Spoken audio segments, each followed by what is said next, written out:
رحمان بابا تاڼې په حدود ګړی حیات خان کې د شپږو لکو روپو په تنازه باندې یو کس لګي شوی دی. خپل سخر او خپل اوښې چې کوم دی هغې وژلي دي. ملزم تښتېدلی دی.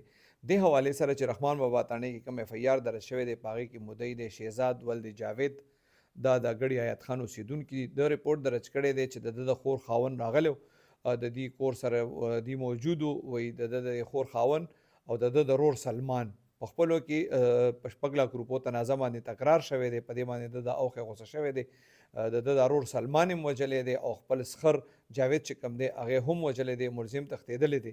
دې حوالې سره د پولیس وینا دا ده چې د ملزم د ګرفتارۍ دپاره چاپې وهل شروع کړي دي او امید یې ظاهر کړی دی چې یاره ملزم به ګرفتار شي. څنګه چې ما تاسو ته وویل د پولیس وینا دا ده تنازه چې کوم ده هغه 6 لک روپۍ ده. هغوی وایي چې یاره دا کوم مقتول سلمان دی د څه وخت پهله بهر ملک تللی او خپل د خور خاوند له 6 لک روپۍ رالیږلې وې. بیا چې د هغې واپسي مطالبه یې کوله نو په دې باندې د دواړو تکرار شوی دی او په دې باندې دا ملزم لګي شوی دی د خپل سخر او خپل اوښې وژلي دي.